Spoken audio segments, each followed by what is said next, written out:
Hindi ako nakikipagbiruan. Ano? Ha? To my office now. Okay. Pumasok ka. Ngayon, Mr. Alvarez, alam mo ba kung bakit kita pinatawag sa opisina ko? Ma'am, totoo naman po kasi. Tingnan nyo naman po yung itsura nyo. Mukha po. Manahimik ka!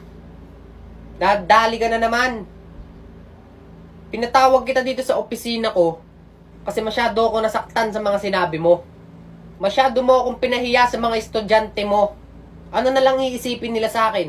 Na kinakayan-kayanan lang ako ng isang teacher at ako isang principal. Pinatawag kita dito sa office ko para humingi ka ng tawad sa akin. Ma'am, pasensya na po. Nadala lang naman po kasi ako. Kala ko po nagbibiruan lang po tayo. Ganun.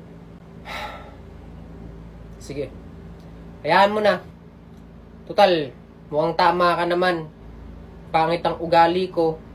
Tigit sa lahat, pangit pa ako. Ma'am, hindi po. Alam niyo ma'am, sa totoo lang, nagbibiruan lang po kami kanina ng mga estudyante ko. Kung tatanungin naman po talaga ako, sa totoo lang po ang ganda-ganda niyo nga po Haranahin kita, saan tayo mapunta, hindi ko kaya palata. Talaga? Totoo ba yung sinasabi mo? Ma'am, opo. Siyempre kanina, kunyari, nagtatrash talkan tayo, kaya sabi ko, pangit ka. Tunay.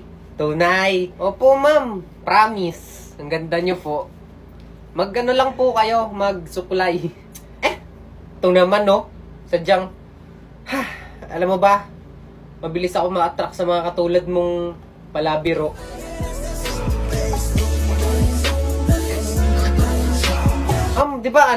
Di ba meron daw po kayong manliligaw? Oo, totoo, meron.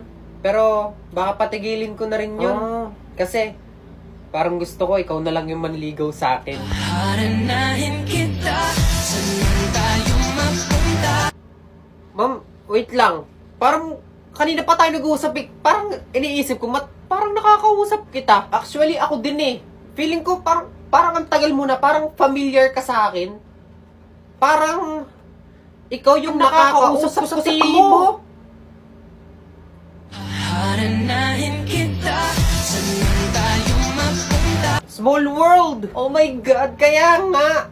Diba? Kasi yung friends ko dun din naghahanap sa tingin mo ng mga jowa tsaka makakatuluyan. Nga ma'am, marami pong nagkakatuluyan dun dahil po sa timo. Pero, sa ngayon po, ikaw at ako, feeling ko hindi na po natin kailangan ng timo para magkatuluyan. Haranahin kita, saan tayo mapunta, hindi ko kaya palata. Ma'am, time na po. Kailangan ko na pong bumalik sa klase. Ano ba yan? Time na agad. Siya, sige, bumalik ka na dun sa classroom mo.